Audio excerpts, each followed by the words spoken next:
Matin, bien, c'est ma quatrième message que j'apporte sur l'impact de la prière. C'est un sujet que je trouve vraiment, que j'aime au bout, c'est vraiment agréable. Il y a tellement de choses à dire là-dessus, c'est inépuisable, d'exemples. Et puis, pour moi, ça m'encourage beaucoup. Alors, c'est le quatrième message. Et puis, j'aimerais qu'on retourne ensemble dans Éphésiens 6, le verset 18. Et on va voir que, oui, vraiment, la prière, ça a tout un impact dans notre vie. Puis souvent, des fois, on ne le réalise pas. On a de la misère à réaliser à quel point c'est important. Et puis, c'est le but un peu de cette étude que j'apporte pour nous aider à réaliser vraiment combien c'est important, combien Dieu désire, apprécie qu'on se tourne vers lui dans tous nos besoins et qu'on lui confie. Et la prière, c'est pas seulement la requête, hein, c'est aussi le dialogue avec Dieu, de l'écouter aussi, et puis de se soumettre à lui, hein, de se soumettre à sa volonté, de s'abandonner entre ses mains, et puis alors de s'ouvrir aussi dans notre cri du cœur et de présenter vraiment les différents besoins qu'on voit dans l'Église locale ou dans nos vies, ou dans le côté aussi du monde qui nous entoure. Alors, dans Éphésiens 6, le verset 18 nous dit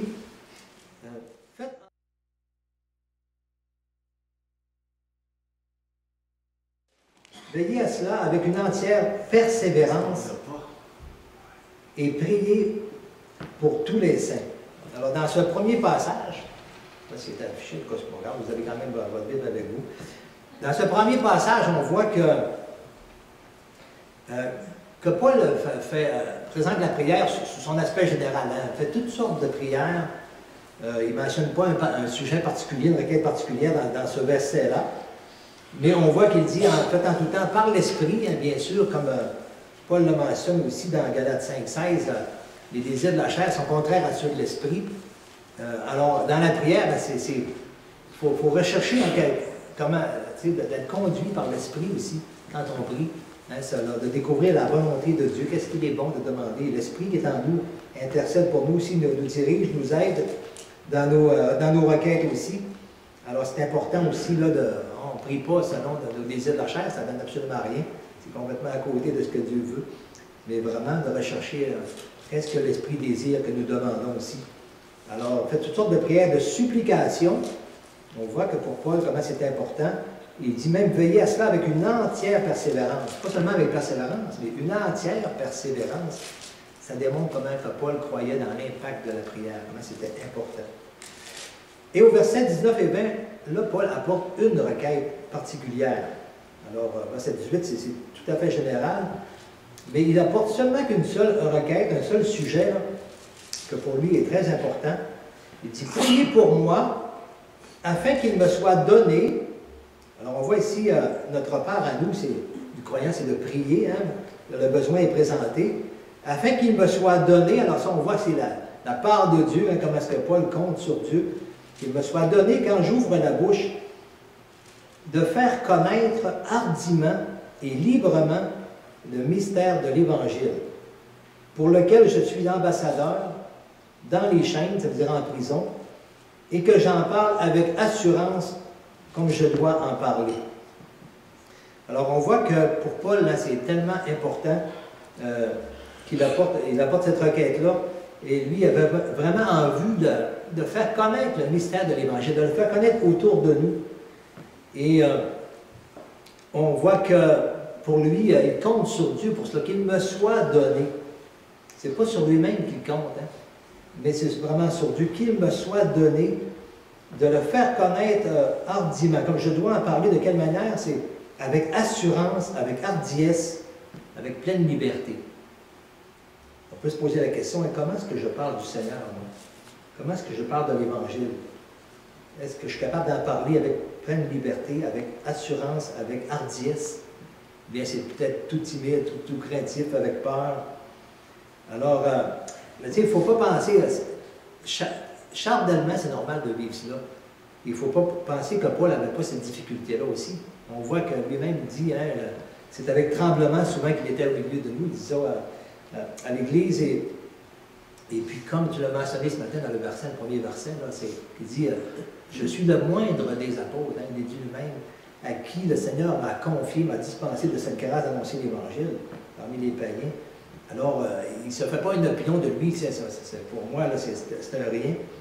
Mais non, alors, on voit qu'il compte vraiment que ce soit Dieu qui lui donne cette grâce-là, d'être capable d'en parler avec hardiesse, avec force, avec courage, avec liberté, avec assurance, comme c'est ça qu'il faut en parler. Parole de Dieu, c'est quoi? Hein? Quand quelqu'un aime un sport, par exemple, ben c'est son idole, c'est son meilleur joueur de hockey d'une certaine manière. Ou, il en parle avec hardiesse, avec assurance. Puis, mais nous, notre Dieu, hein, de quelle façon qu'on en parle aussi? C'est comme ça que ça doit être, qu'on doit en parler. Alors, c'est quelque chose que Paul savait très bien. Mais il comptait aussi sur, il faisait appel aux croyants. Priez pour moi afin que ça me soit donné, ça. C'est ça, il ne veut pas s'aventurer dans ce domaine-là hein, sans être sûr de la puissance de Dieu hein, dans son ministère, de la main de Dieu, de la force de Dieu. Alors, ce n'est pas sur lui qu'il comptait, mais c'est vraiment sur Dieu. Il fait appel vraiment aux chrétiens dans la prière. Mardi soir, on a eu une rencontre de le comité d'évangélisation, puis Michel faisait un petit rappel aussi d'ailleurs là-dessus, par rapport à la prière. Il disait, bon, bien, dans l'église locale ici, bon, est-ce que vraiment on prend ça à cœur de prier vraiment pour la conversion des personnes, pour la conversion des gens? Et alors, c'est un sujet vraiment à lequel il faut prendre part. Et parce que, en tout cas, on va le voir plus loin, mais c'est quelque chose qui doit nous être donné. Et puis, Dieu a voulu dans son plan qu'on participe de cette façon aussi par la prière. Alors, Paul amène une grande insistance là-dessus. On voit, avec prière et supplication, on voit qu'il insiste là-dessus. Il veut vraiment que les chrétiens là, le soutiennent dans cette œuvre-là, parce qu'il a besoin vraiment de la puissance de Dieu pour exercer ce ministère efficacement et que les personnes l'entendent, puissent être touchées par le message aussi. On n'est pas touché par un message tout timide, pas sûr, tout flou, embrouillé. Mais la parole de Dieu, on l'a quand même avec beaucoup de clarté, c'est clair, le plan de Dieu quand même. Et on devrait être capable de l'apporter avec une bonne clarté aussi, avec hardiesse, avec joie, avec empressement, avec enthousiasme.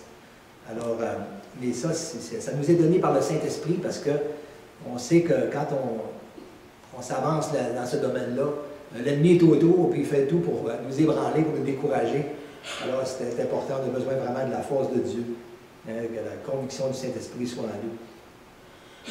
Alors, quelle perception est-ce que j'ai des apôtres ou des premiers croyants, mais en particulier des apôtres? Parce que c'est peut-être qu'on se dit peut-être, on se compare des fois peut-être à eux, et puis on se dit, ben, c'était peut-être plus facile pour eux. C'était des événements récents. Jésus, ça faisait pas longtemps qu'il y a eu la résurrection, et puis ils ont vu le Seigneur de leurs propres yeux. C'était le début de l'Église, c'est tout nouveau, tout cela. La moisson était prête, ils étaient bien reçus. Paul en particulier avait un certain prestige, c'était quelqu'un qui était quand même bien instruit pour son époque aussi. Alors on voit qu'il était rempli du Saint-Esprit, puis peut-être qu'il y avait la parole facile, peut-être c'est qu'on se dit des pensées comme cela, mais on se trompe vraiment quand on pense là. Et on voit lui-même, Paul, lui, quand il parle de lui-même, on voit qu'il dit lui-même, je suis le moindre des apôtres, comme tu l'as cité ce matin.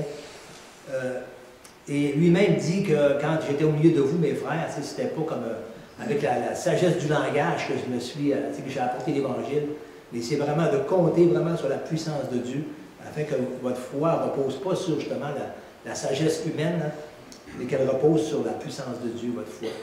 Alors, Paul comptait vraiment sur Dieu et non pas sur lui-même, sur ses habiletés ou sur son prestige, peu importe, ou sa renommée, mais il comptait vraiment sur Dieu et c'est sur lui qu'on doit compter nous aussi.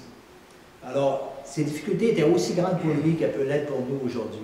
Il ne faut pas penser que c'était plus facile pour eux. Et on voit que lui-même, d'ailleurs, était ici emprisonné, hein, en prison, dans les chaînes, à cause du message de l'Évangile, à cause qu'il le prêchait. Alors, c'est ce qu'on peut s'attendre aussi lorsqu'on vraiment veut avancer dans ce domaine. Alors, il y a de la persécution qui s'ensuit souvent. Alors, Paul comptait vraiment sur l'appui des chrétiens au niveau de la prière et il savait l'impact que ça pouvait avoir auprès de Dieu aussi. Alors, par rapport à ce qu'on peut s'imaginer peut-être sur les apôtres, j'aimerais qu'on va regarder un petit texte qui nous montre ensemble quelle était une grande partie de leur condition dans ce ministère-là, d'annoncer l'Évangile. Dans 1 Corinthiens, chapitre 4, versets 7 à 14, on va regarder ça ensemble. 1 Corinthiens, chapitre 4.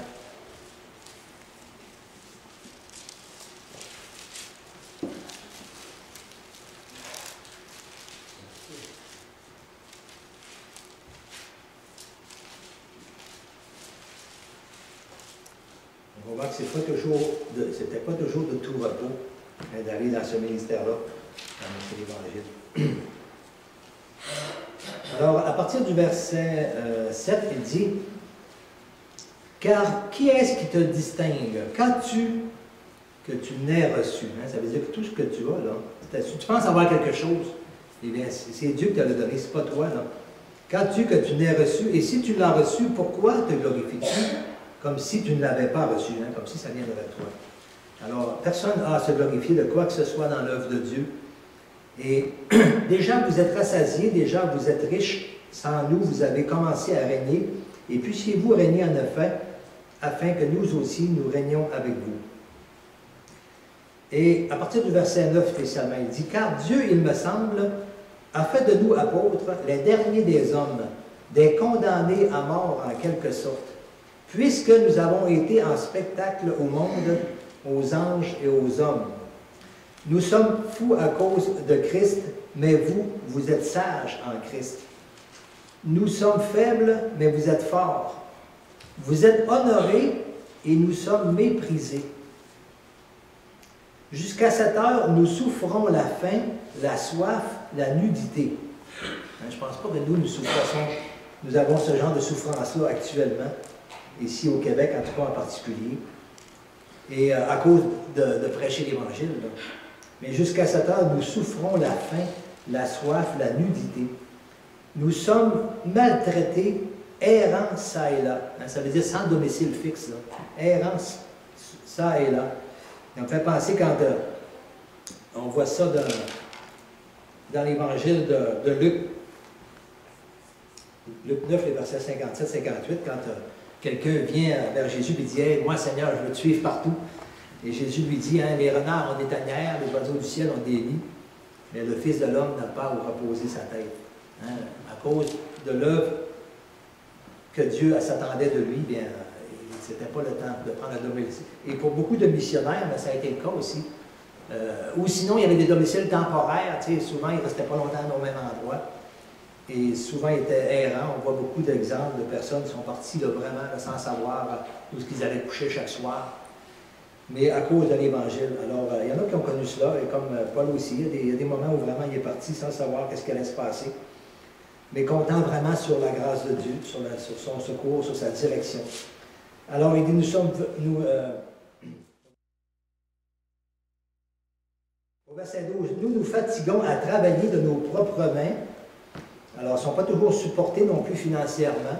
Il n'y avait pas toujours une garantie. Là. Souvent, il y a des gens aujourd'hui qui vont partir en attendant vraiment comme une garantie de financement, de soutien.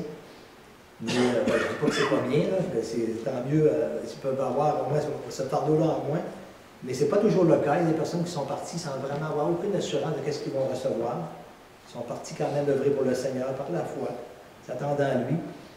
Et alors, il dit ici, c'est ça, nous nous fatiguons à travailler de nos propres mains, injuriés, nous bénissons, persécutés, nous supportons, calomniés, nous parlons avec bonté, et nous sommes devenus comme les balayures du monde, le rebut de tous jusqu'à maintenant. Tu sais, quand on passe le balai à la maison, est-ce que quand on passe le balai, est-ce qu'on ramasse les bonnes choses pour se débarrasser des autres? C'est le contraire. Quand on passe le balai, c'est pour ramasser vraiment ce qui est indésirable, ce qu'on veut rejeter. Et Paul ici se compare un peu à cela. Là. On est comme les balayures du monde, le rebut de tous, le rejet, ce qu'on rejette vraiment. Là. Alors c'était pas toujours beau. c'est pas toujours facile, on va pas dire physiquement, là, de se consacrer vraiment à ce ministère. Là. Alors, si des fois on pense que c'était facile pour eux, là, eh bien, c'était aussi difficile que ça pourrait l'être aujourd'hui, peut-être même plus encore. Et faire face à la mort aussi, je ne pense pas que quelqu'un ferait face à la mort parce qu'il annonce l'Évangile, mais dans certains pays, oui, mais ici, on ne connaît pas vraiment ce genre de persécution-là.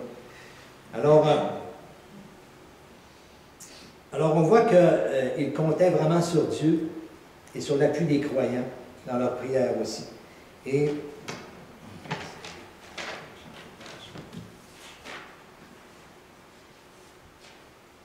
alors, sans la force de Dieu, sans la force que Dieu communique, personne ne peut pas résister à cela, à ce genre de vie-là. Là. C'est vraiment la force que Dieu communique pour résister à ce genre d'opposition, de persécution, de rejet du monde, de calomnie aussi, hein, de mépris. Ça prend vraiment la force de Dieu. Et Paul aussi vraiment avait besoin constamment de cette force-là.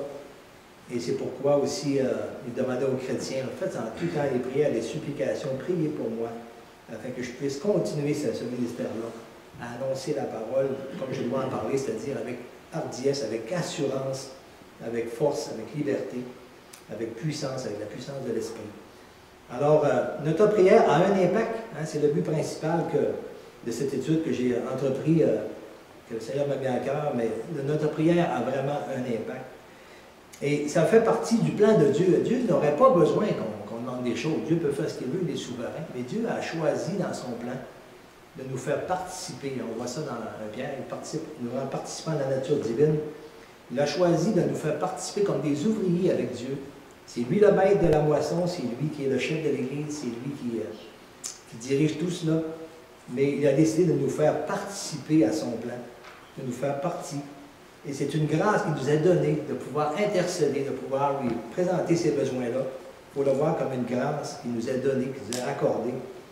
Et vraiment d'y aller, de croire que vraiment Dieu apprécie les prières. Et ils ont un impact. Et parce qu'il veut, dans la prière comme ça, bien, on est plus conscient du travail de Dieu. Quand on va dans la prière pour quelque chose, ça veut dire qu'on se laisse sensibiliser à cet aspect-là de la vie chrétienne. On prend ça à cœur, on fait comme dans une certaine façon de porter le fardeau dans nos cœurs et de le partager aussi. Peut-être qu'on ne peut pas le produire de la même façon un que l'autre, mais on peut tous y participer d'une certaine façon, à le porter devant Dieu, devant le trône de Dieu par la prière, les différents besoins qu'il y a. Et comme Paul, il ne demandait pas à tout le monde de partir nécessairement comme lui le faisait, mais il demandait à tout le monde de l'aider à porter ce fardeau-là dans la prière, afin qu'il lui soit donné de la part de Dieu. C'est vraiment de compter vraiment sur ce que Dieu... notre part n'est pas grande, prier, c'est pas... on a de la misère, mais c'est quasiment gênant de le dire, parce que c'est ce que Dieu fait qui est grand.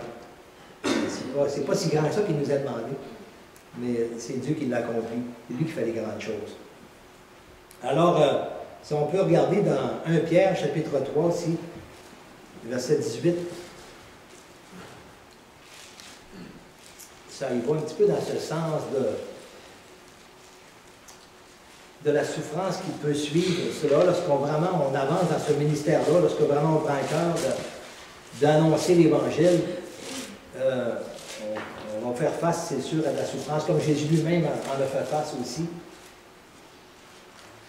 Et dans 1 Pierre 3, 18, il est dit « Christ aussi a souffert une fois pour les péchés, lui juste pour les injustes, afin de nous amener à Dieu, ayant été mis à mort quant à la chair, mais ayant été rendu vivant quant à l'esprit. » Et le chapitre 4, le verset 1 et 2, il est dit « Ainsi donc, Christ ayant souffert dans la chair, vous aussi armez-vous de la même pensée, car celui qui a souffert dans la chair en a fini avec le péché, afin de vivre non plus selon les convoitises des hommes, mais selon la volonté de Dieu, pendant le temps qui lui reste à vivre dans sa chair. » Alors, armez-vous de cette même pensée.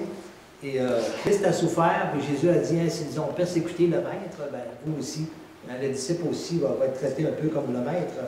C'est ainsi que les gens réagissent, surtout face à Dieu. Et armez-vous de cette pensée.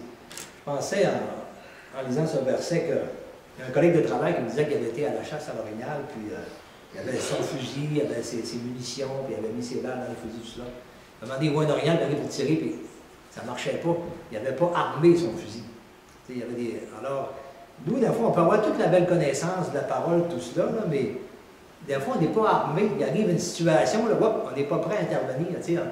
Et ça me fait penser quand M. John Francis est venu, qui a apporté un message sur est-ce qu'on a la puissance du Saint-Esprit. Puis il comparait un peu à une automobile stationnée. Il dit l'automobile dans le stationnement, elle a la puissance. Mais est-ce que ça paraît? Non, tant qu'elle ne bouge pas. C'est quand on part avec sur la route, là, on voit la puissance. Mais il faisait un petit peu l'allégorie avec un peu notre vie chrétienne aussi. On a tout cela, mais c'est quand on met ça en action qu'on voit la puissance de Dieu, quand on est dans l'obéissance, qu'on met ça en action. Alors armez-vous aussi de cette pensée. Et aussi,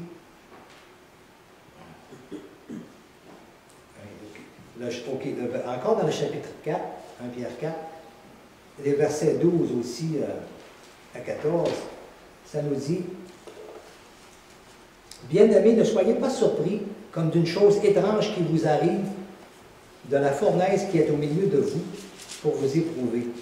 Réjouissez-vous au contraire de la part que vous avez aux souffrances de Christ, afin que vous soyez aussi dans la joie et dans l'allégresse lorsque sa gloire apparaîtra. Si vous êtes outragés pour le nom du Seigneur, le nom de Christ, vous êtes heureux, parce que l'Esprit de gloire, l'Esprit de Dieu repose sur vous. » Alors, c'est quelque chose qui... On ne peut pas dire qu'on connaît ça beaucoup ici, c'est peut-être parce qu'on n'en parle peut-être pas beaucoup non plus, comme on devrait peut-être en parler. Mais il reste que lorsque vraiment, si on vit de la persécution, lorsqu'on témoigne du nom du Seigneur, eh bien, oui, ça peut faire quelque chose qui nous fait souffrir d'une certaine manière dans nos cœurs. C'est surtout, ce qui va nous faire souffrir souvent, c'est le rejet, l'incompréhension, de savoir qu'ils ne savent pas hein, qu'est-ce qu'ils font là, quand ils... S'ils connaîtraient hein, le don de Dieu, hein, comme Jésus le dit, ben, ils n'agiraient pas comme cela. Mais par contre, soi-même, on est heureux quand on a témoigné du don du Seigneur malgré la persécution. Et c'est là que l'Esprit de gloire repose sur nous. Ça produit une joie quand même, une paix, hein, l'obéissance au Seigneur. Puis on est heureux quand même. Le Saint-Esprit produit en nous une joie malgré la difficulté, malgré l'épreuve, la persécution. Et ça, il ne faut pas l'oublier, ça, parce que des fois, on est peut-être trop centré sur la peur qu'on peut vivre, le rejet, tout cela. Et puis on s'arrête vraiment, on s'empêche d'annoncer l'Évangile. Mais il y a un poids de mesure qui est tout à fait différent de la joie que le Saint-Esprit va produire en contrepartie de cette persécution-là. Toutes les personnes qui ont connu l'emprisonnement à cause de la parole ou des choses de même, qui ont écrit, qui ont partagé ce qu'ils ont vécu, dans leur cœur, il y avait quand même une joie, un débordement, une paix qui surpasse tout ce qu'on peut imaginer. Et souvent des moments vraiment là, extraordinaires, de révélations aussi extraordinaires qui leur ont été données dans ces moments-là. Une relation profonde et riche, là, comme palpable, on pourrait dire dans des moments comme cela. Alors, le Seigneur compense grandement. On n'a qu'à penser à Étienne lorsqu'il était lapidé. Hein, il nous dit que le ciel s'était ouvert devant lui, il voyait hein, le ciel ouvert et tout cela. Le Seigneur prend soin de ses enfants dans des moments comme cela. Et il ne nous envoie pas... on est comme un agneau devant les loups, mais le Seigneur s'en occupe de son agneau. Il y a vraiment toute une protection, puis quelque chose qui se passe dans notre cœur aussi, qui compense tout cela. On n'est pas abandonné à ces réactions-là. Et le Seigneur intervient dans nos vies, et dans ces personnes-là aussi d'ailleurs. Il n'y a rien qu'ils peuvent faire qu'elles ne soient pas permis par Dieu. Et Dieu est au contrôle de tout cela. Alors oui, on peut connaître des temps difficiles, surtout si l'on témoigne de notre foi. On entend souvent parler des fois dans le témoignage, j'ai témoigné aujourd'hui, ça a été facile, il m'a posé des questions, tout ça, j'ai juste à répondre aux questions. Mais merci Seigneur de ces occasions-là. Mais on voit que Paul, là, il n'attendait pas que les questions arrivent, là, hein. Il partait vraiment pour annoncer l'Évangile. Puis c'est sûr que quand on attend juste pour qu'on nous pose des questions, ben, des fois on peut attendre longtemps sans en parler du Seigneur. Et c'est pas là qu'on va être persécuté, c'est sûr. Ça, c'est la zone de confort, si on pourrait dire. On attend qu'on nous pose des questions. Ben là, la porte va être ouverte, puis là, je vais en parler. Ben là, c'est sûr que là, c'est une zone de confort. C'est pas dans ces temps-là vraiment qu'on est persécuté.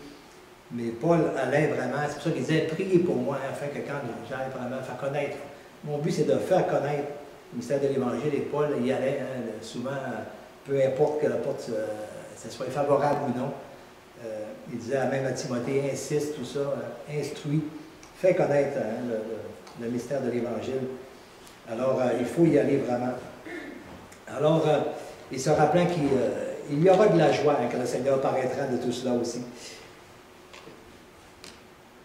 Alors que c'est ça, c'est plus que répondre aux questions. Alors, si on veut avancer et répandre l'Évangile, c'est à cela qu'on s'expose aussi. Mais maintenant, est-ce que je veux avancer ou est-ce que je ne veux pas, ou est-ce que le Seigneur le veut? Hein?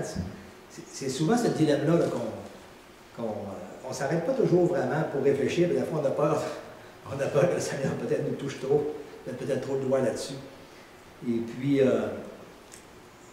alors c'est quelque chose quand même qu'il faut s'arrêter parce qu'on appartient au Seigneur. C'est lui qui est notre chef, c'est lui qui est notre maître, c'est le maître de la moisson.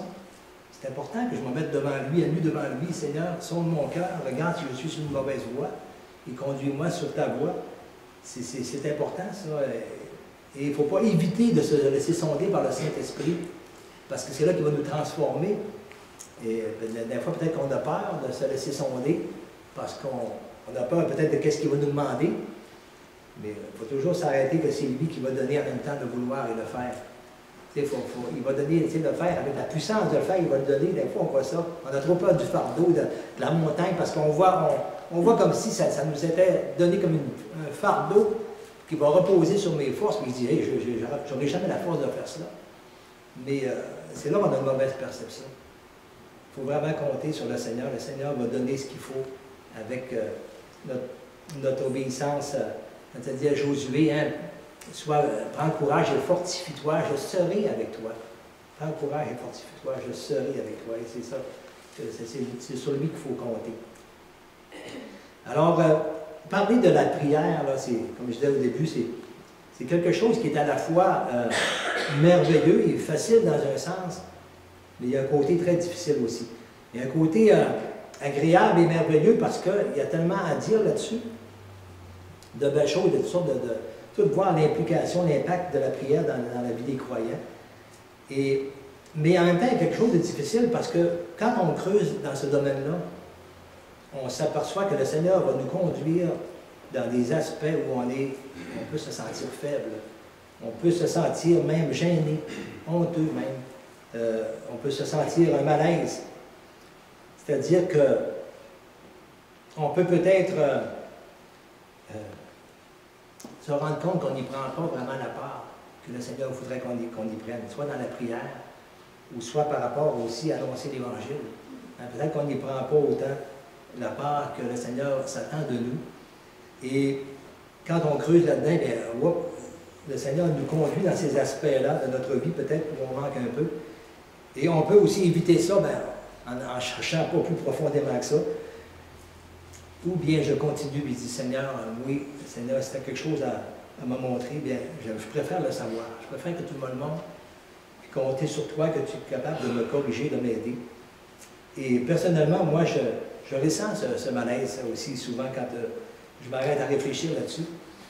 Et je ne veux pas me sauver non plus, mais je dois faire face à cette réalité, à la volonté de Dieu.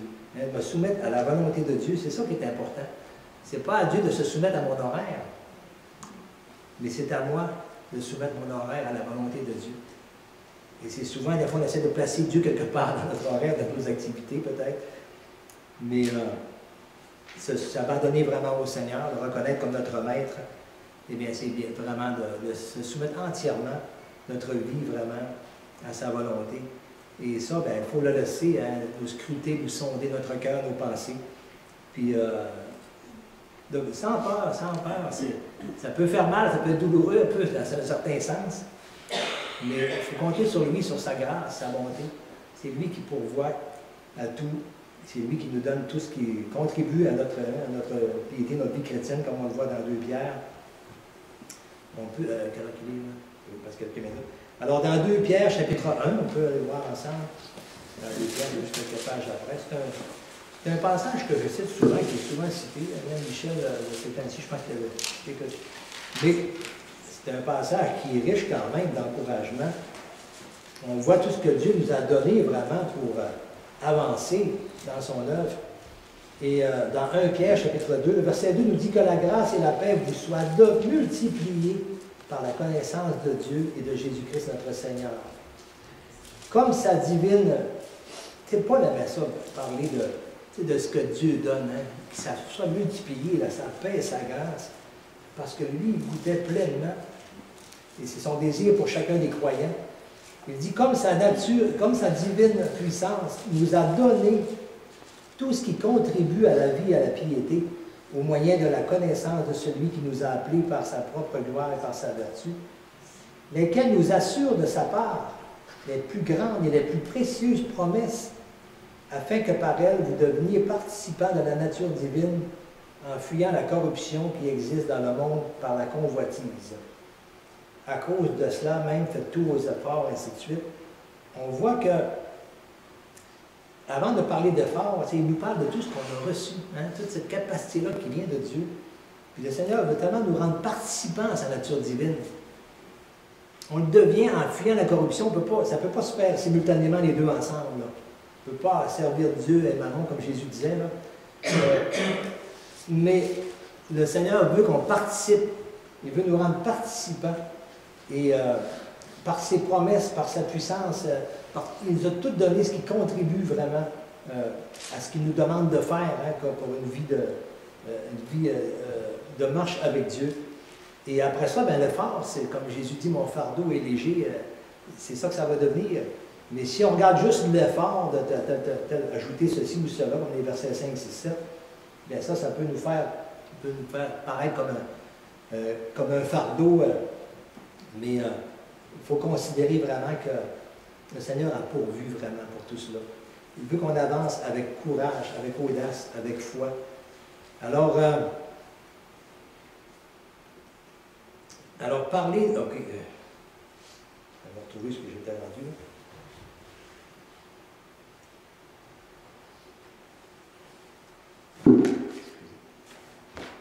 Dernière page.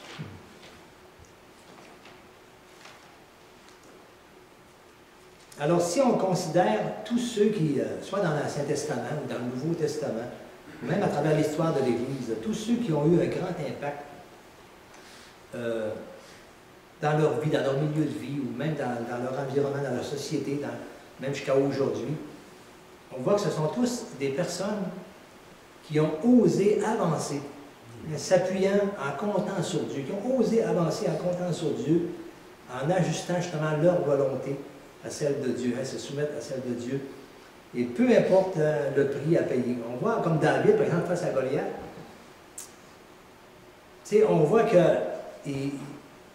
n'a pas reculé devant l'ennemi, il a mis vraiment sa confiance, il a compté sur Dieu, il est allé juste avec une fronde et une petite pierre devant un géant. Mais c'est pas là-dessus qu'il comptait, le Seigneur lui a donné ces outils-là, il avait l'expérience dans ces armes-là simplement.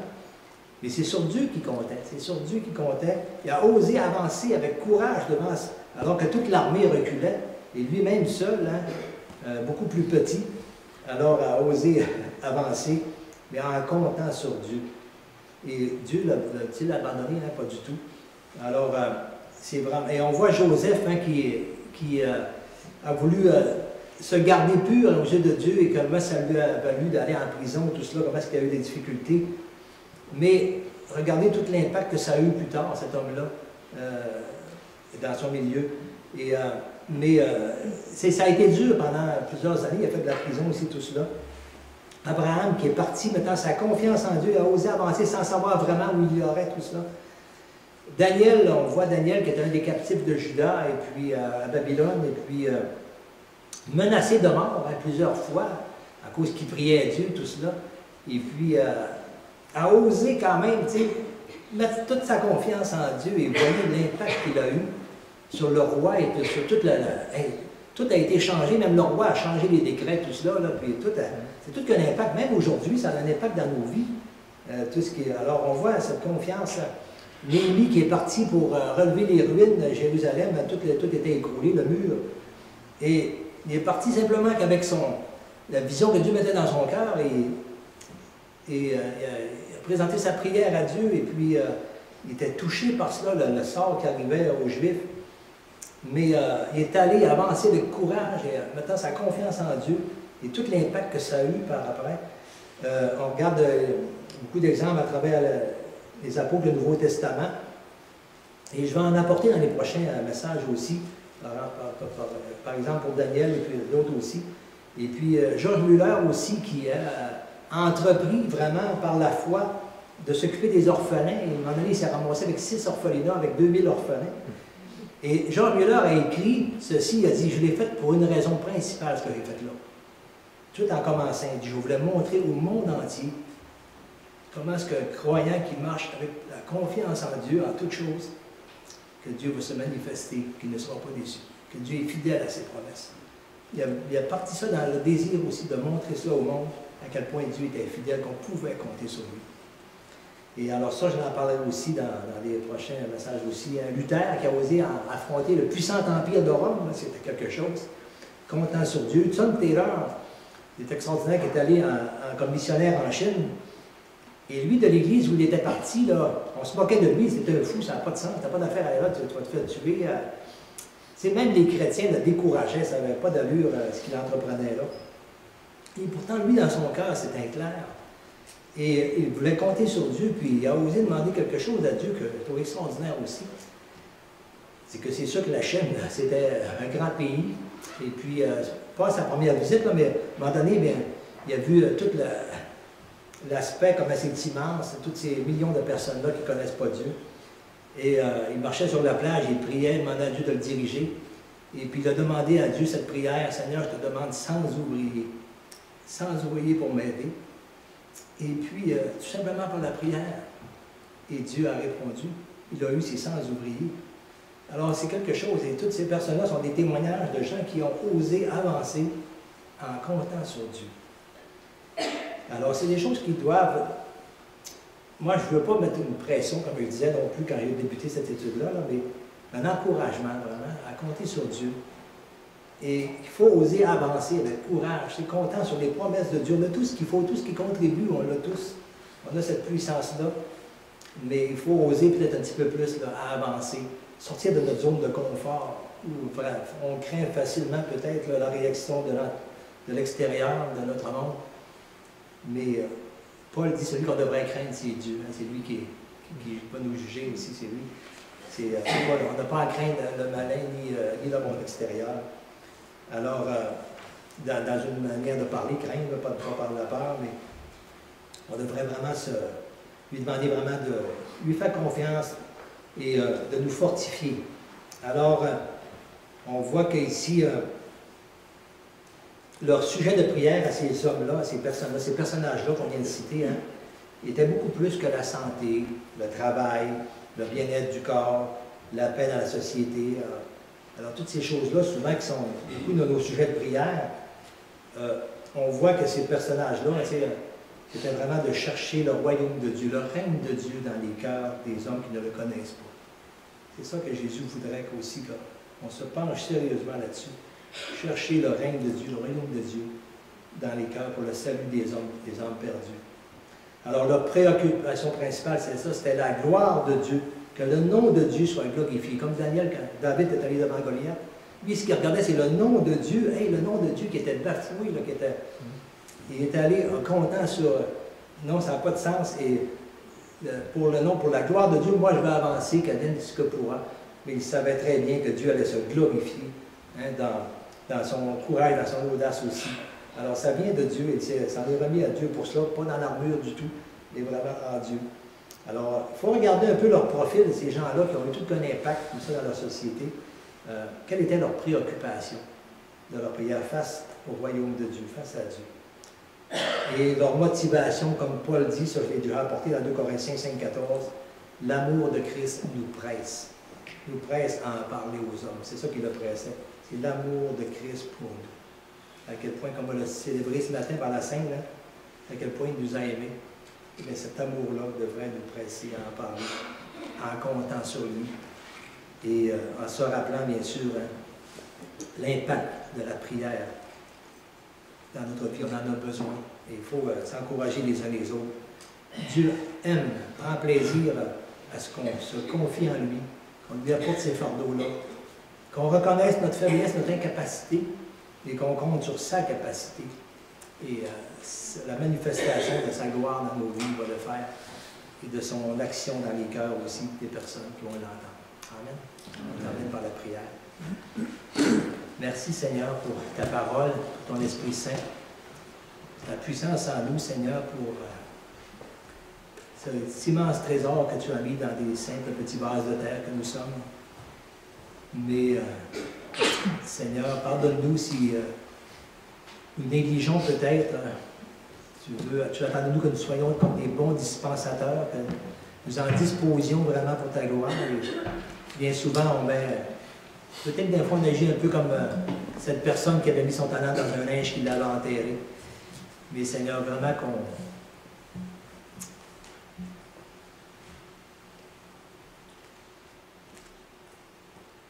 Eh bien, Seigneur, que tu puisses toucher nos cœurs comme tu juges bon qu'ils soient touchés.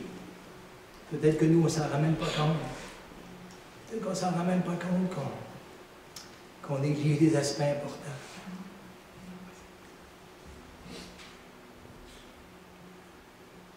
Mais si tel est le cas, Seigneur, bien ne nous laisse pas ainsi.